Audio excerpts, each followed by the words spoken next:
Modi Hitler हैं। Hitler है? आप क्या इस दौर में और क्या होता है हिटलर शाही का मतलब? चुनाव हो जिस तो रहा देश है। में घोषित रूप से डेमोक्रेसी है, दुनिया का सबसे बड़ा लोकतंत्र है, वहां चुनी हुई सरकारों को आप खत्म कर रहे हैं, और क्या है हिटलर शाही? ऐसे दौर में अब लोगों को खड़े होकर लड़ना पड़ेगा, चाहे 6 महीने जेल में रखें या उससे ज़्यादा जेल में रखें। बाबा साहब ने भी तालाब में पानी पीने तक की लड़ाई लड़ी ना। समाज के वंचित तबके को जगाने के लिए कितनी कितनी कुर्बानियां दी, इस्तीफे दिए बड़े बड़े पद से। जिन लोगों को चक्की पिसिंग कहते थे, 70,000 करोड़ के सिंचाई घोटाले का आरोप भोपाल में लगाया मोदी जी ने, उसी अजीत पवार को वित्त मंत्री बना दिया। अशोक चौहान, नवीन जिंदल, शुभेंदु अधिकारी, हेमंत विश्व शर्मा, जनार्दन रेड्डी, कितने नाम गिनाऊं आपको? कोई राजनेता महामूर्ख ही होगा जो चुनाव के समय में ऐसे मुख्यमंत्रियों को गिरफ्तार करे। ये एक बड़ी लड़ाई है, इस समय लोकतंत्र और संविधान को बचाने की लड़ाई है। लोकतंत्र में मजबूत विपक्ष बहुत ज़रूरी होता है। मेरे साथ विपक्ष के सबसे मजबूत चेहरा, जिन्होंने 180 दिन 6 महीने जेल में बिताए, संजय सिंह हैं।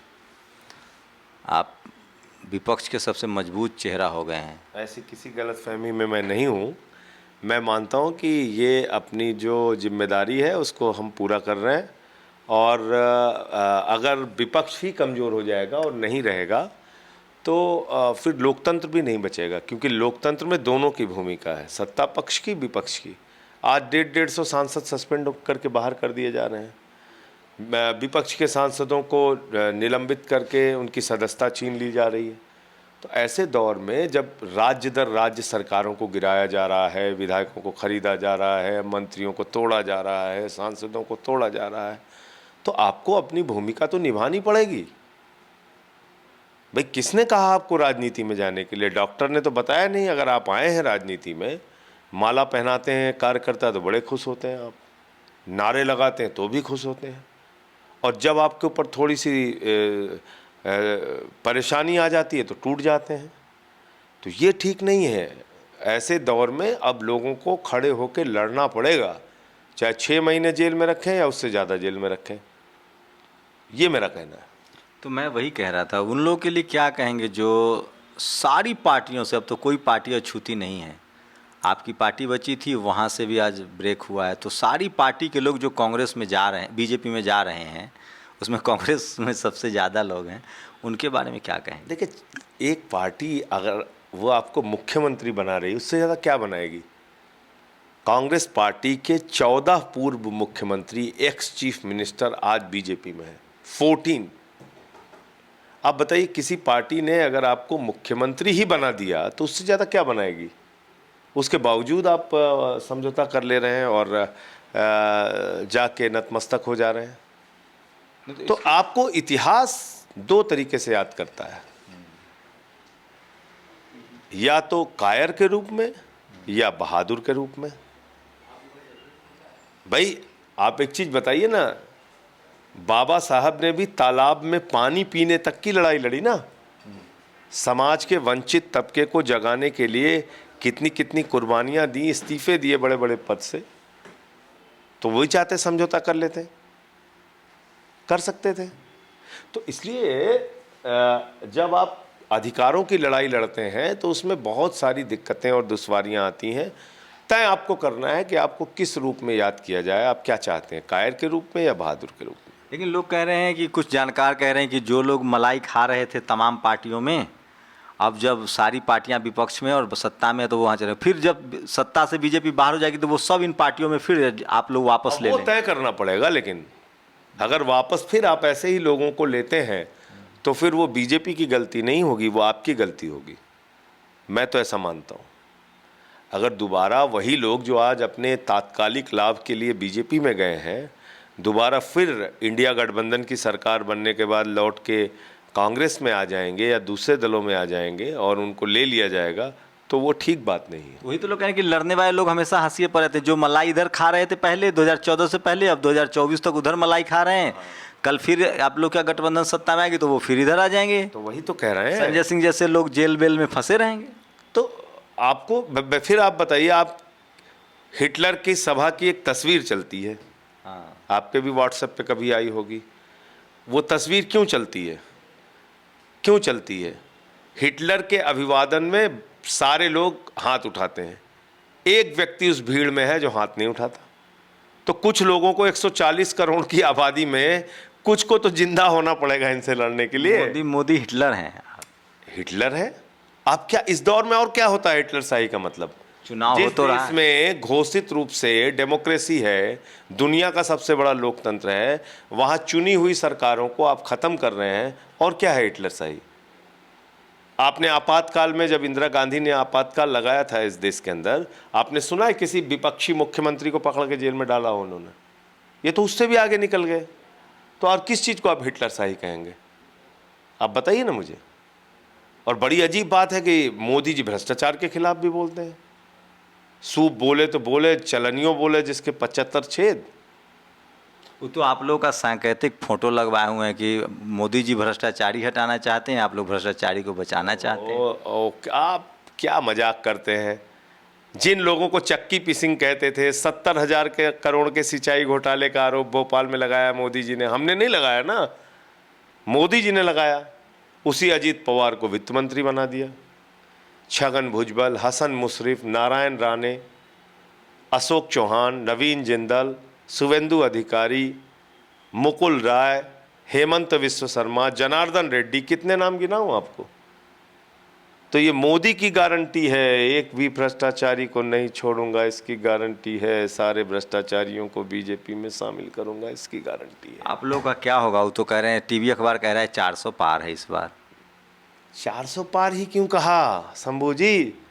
600 क्यों नहीं कहा? 600 सीट नहीं है सर। अरे अखंड भारत में कितनी सारी सीटें हैं। कुछ पाकिस्तान से भी आ सकती है भाजपा को, कुछ अफगानिस्तान से आ सकती है, कुछ बांग्लादेश से आ सकती है, कुछ तो कह रहे हैं मिला लेंगे सब देश को। हाँ, तो अखंड भारत से 600 सीटें आएंगी। इंडिया में 100 आएंगी, 500 बाहर से आएंगी।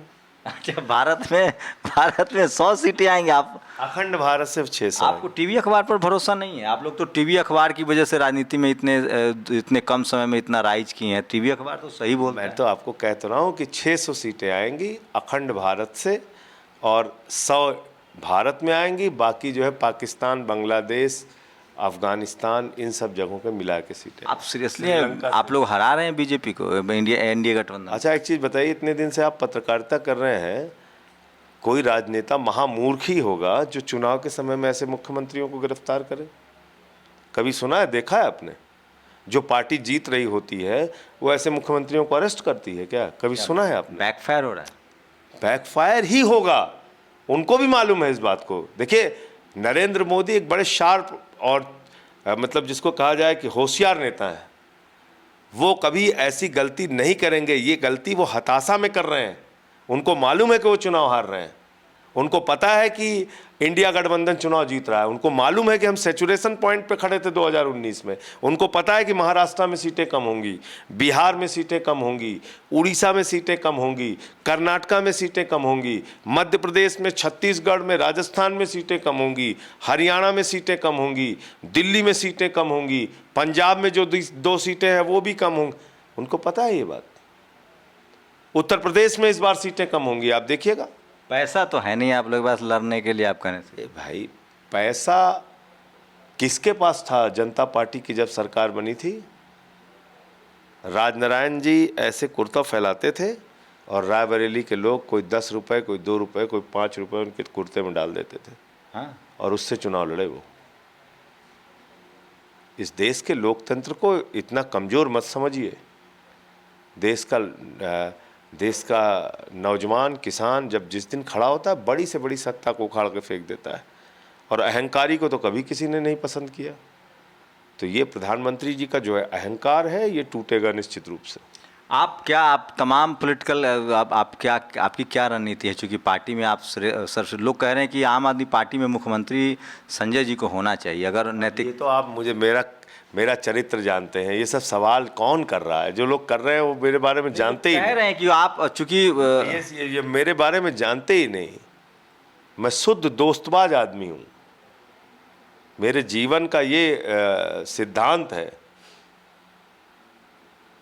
विषम परिस्थितियों में और मजबूती के साथ अपनी पार्टी, अपने संगठन के साथ खड़े होना।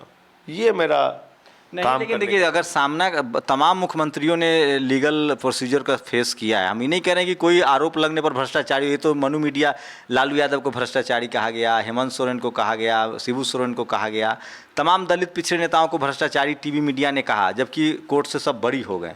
तो मैं तो किसी को नहीं कहता हूँ आरोप लगने पर, लेकिन लोगों ने रिजाइन किया और अपने सबसे मजबूत लोगों को, जैसे हेमंत जी ने अभी उनको अरविंद मुख्यमंत्री केजरीवाल ने तो बिना आरोप लगे रिजाइन किया था। शंभू जी कैसी बात कर रहे हैं आप? नहीं, वो तो गठबंधन चपरासी की नौकरी नहीं छोड़ता कोई। 49 दिन के मुख्यमंत्री की कुर्सी को लात मार दिया था। अब कैसी बात कर रहे हैं आप में, लेकिन आईआरएस की नौकरी को छोड़ दिया था। छोड़ता है कोई आईआरएस की नौकरी?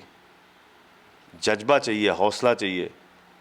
कैसी बातें आप कर रहे हैं? ये इस्तीफा ना देना दूसरे विपक्षी मुख्यमंत्रियों को बचाने की कार्रवाई है। याद रखिएगा इसको। मतलब चाहे जो लोग इस्तीफा आज आप इसको नोट कर लीजिए, चाहे मैं कह रहा हूं कागज पर नोट कर लीजिए। अगर केजरीवाल ने इस्तीफा दे दिया, कल को भगवंत मान को फर्जी मुकदमे लगा के गिरफ्तार किया जाएगा, फिर विजयन को किया जाएगा, स्टालिन को किया जाएगा, सिद्धारमैया को किया जाएगा, रेवंत रेड्डी को किया जाएगा, ममता बनर्जी को किया जाएगा। पूरे विपक्ष को हिंदुस्तान में खत्म किया जाएगा। चुनाव के दौरान ही, चुनाव के दौरान या चुनाव के बाद? चुनाव के दौरान तो वो आ ही नहीं रहेगा। आप कह रहे हैं 100 पर उनका मामला नहीं, मैं कह रहा हूं अगर दुर्भाग्य से अगर आ गए तो यही काम करेंगे। मतलब जो लोग इस्तीफा दिए, हेमंत सोरेन से गलती हो गई, बिल्कुल नहीं देना चाहिए। रणनीतिक रूप से गलती हो गई, रणनीतिक रूप से गलती हो गई।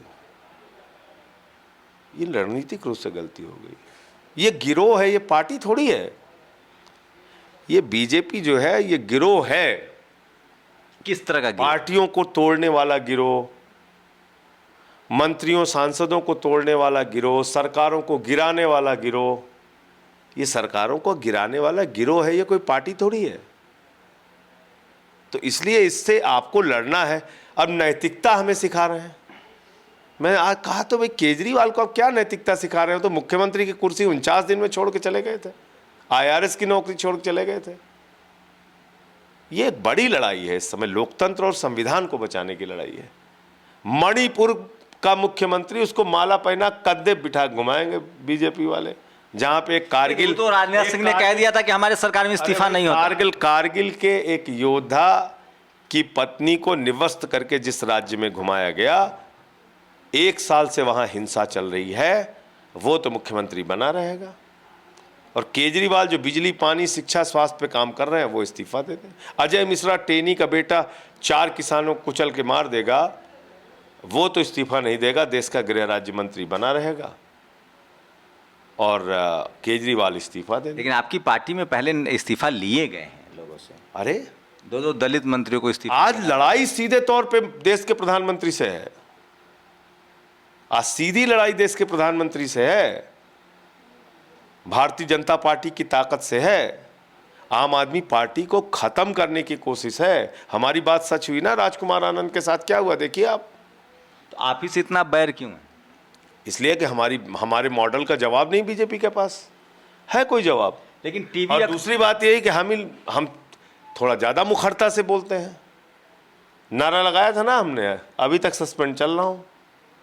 तो क्या शंभू भाई, आप सब जानते हो। नहीं, लेकिन विपक्ष ने आपको, विपक्ष के सबसे बड़े चेहरा हैं आप, तो क्या आप pan India beyond the party line आप प्रचार करने की सोच करेंगे? भाई जाएंगे जहां भी जो हमारे विपक्षी पार्टियां हैं, बीजेपी और उनके जो और सहयोगी संगठन हैं, उनके कैंडिडेट्स के खिलाफ इंडिया गठबंधन के जो कैंडिडेट्स होंगे और वो अगर प्रचार के लिए बुलाते हैं तो जरूर जाएंगे। आपको लगता था लोग इस तरह से आपका समर्थन करेंगे बियॉन्ड द पार्टी लाइन?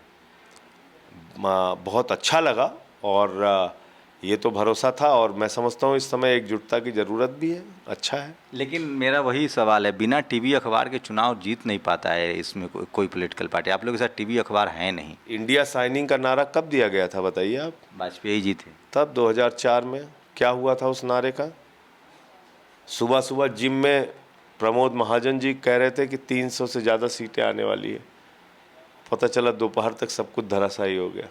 हरा देंगे आप लोग। ये लोकतंत्र है, जनता पे यकीन रखिए। जो महंगाई से पीड़ित हैं, नौजवान जो बेरोजगारी से पीड़ित हैं, जो किसान रोज गोलियां खा रहा है, लाठियां खा रहा है, वो जवाब देगा इनको।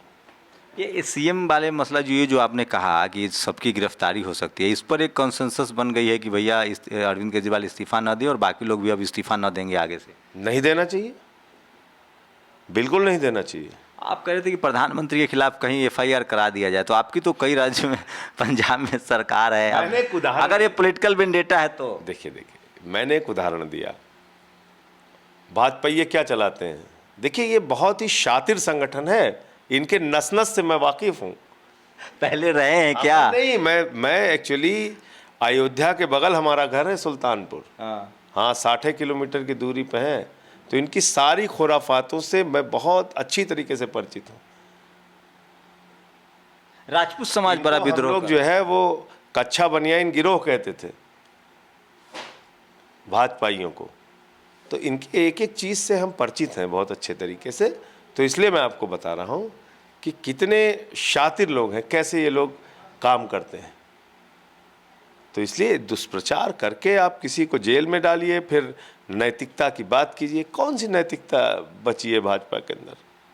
देश के बेईमानों को अपनी पार्टी में शामिल कर रहे हैं, फिर नैतिकता बता रहे हैं। बस एक सवाल और ले लीजिए, अब मैं जानता हूँ बहुत व्यस्त हैं आप।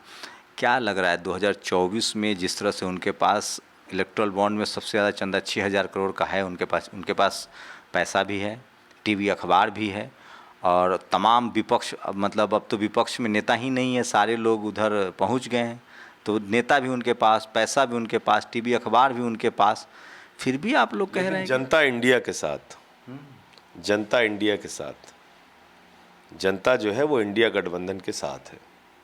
सब कुछ उनके पास हो सकता है, आर्थिक संसाधन हो सकते हैं, जोड़ तोड़ का खेल हो सकता है, लेकिन जनता जो है वो इंडिया गठबंधन के साथ है। लोग पीड़ित हैं इनसे, और ख़ास तौर से इनके अहंकार को जवाब देना चाहते हैं लोग। प्रधानमंत्री कौन हो सकता है अब वो वक्त पे तय करेंगे, लेकिन जो भी होगा नरेंद्र मोदी जी से कम 10 गुना ज़्यादा काबिल होगा, ये मैं लिख के दे सकता हूँ आपको। राहुल गांधी कह रहे हैं कि हम अगर आ गए, मैंने आपको सिर्फ एक लाइन में जवाब दिया, जो भी इंडिया गठबंधन का प्रधानमंत्री होगा वो नरेंद्र मोदी जी से 10 गुना ज़्यादा काबिल होगा। मेरा सवाल ये था कि राहुल जी कह रहे हैं कि जो भी ईडी, सीबीआई, इनकम टैक्स है, इनके अधिकारी सावधान रहें, सरकार बदलते ही सबका पोस्टमार्टम होगा। चलिए वो तो वक्त आएगा, तो जो जिन्होंने अन्याय किया है उनके साथ न्याय तो होना ही चाहिए। लेकिन लोग तो आपको कह रहे हैं कि संजय सिंह जैसे मजबूत आदमी को जो जेल से बाहर आए उनको प्रधानमंत्री होना चाहिए। अरे आप जो मैं हूँ उसी में खुश हूँ भैया। चल रहा है सोशल मीडिया पर, लोग, आम लोग की राय बता रहा हूँ, आप अपनी बात पर टाल जाते हैं हंस के। मजाक मत कीजिए, मैं कोई मैं मजाक नहीं समझ। आपने राजनारायण जी का एग्जाम्पल दिया, आपको बता रहा हूँ कि मैं कोई गलतफहमी में रहने वाला नेता नहीं हूँ। मेरी अपनी क्या सीमाएं हैं मैं बहुत अच्छी तरीके से जानता हूँ। क्यों, क्या कमी है आप? मेरी जो सीमा है वो मुखरता से आवाज़ उठाने की, वो मैं जानता हूँ और उसको मैं करूँगा। देखिए ये बहुत सीरियस सवाल था, बट पता नहीं अपने क्यों नहीं सुनना चाहते हैं ये। मैं फिर कह रहा हूँ, अभी फ़िलहाल देश में विपक्ष के तौर पर सबसे मजबूत चेहरा संजय सिंह माने जा रहे हैं। जितने जनता हो, विपक्षी नेता हो, सबको लगता है कि संजय सिंह ने आँख में आँख डालकर सवाल पूछे, संसद में भी, सड़क पर भी, जेल भी गए, और लग रहा था कि जेल से आने के बाद वो थोड़ा नरम पड़ेंगे, ढीले पड़ेंगे, परिवार वाले का साथ मिलेगा, फिर वो आगे पीछे सोचेंगे, दाएं बाएं देखेंगे। लेकिन जो विपक्ष की जो तलखी है, विपक्ष का जो तेवर है, वो संजय सिंह में बरकरार है। मैं फिर कह रहा हूँ, मैं अब तक जो कहता था कि विपक्ष हो तो बीजेपी जैसा, जैसे पश्चिम बंगाल में उनका प्रदेश अध्यक्ष हो, मोदी जी हो, गवर्नर हो, सब सड़कों पर होता है। जहाँ जहाँ बीजेपी सत्ता में नहीं है वहाँ वहाँ वो शानदार विपक्ष की भूमिका में होती है। लेकिन अब लग रहा है कि बीजेपी को अपने ही तरह का विपक्ष संजय सिंह के तौर पे मिल रहा है। ये बात तो तय है कि अगर बीजेपी की सरकार जाती है तो संजय सिंह का पोर्टफोलियो शायद सबसे बड़ा हो सकता है। आपकी क्या प्रतिक्रिया है? क्या आपको लगता है कि संजय सिंह पीएम मटेरियल हैं, इनका पोर्टफोलियो शानदार होगा और विपक्ष के तौर पर सबसे मजबूती से लड़ रहे हैं? सोशल मीडिया आपको मौका देता है कि आप सिर्फ वीडियो ही ना देखें, अपनी राय भी दे सकते हैं। आपकी राय हमारे लिए बहुत ज़रूरी है। कैमरा पर्सन आशीष के साथ शंभू कुमार सिंह, नेशनल दस्तक, दिल्ली।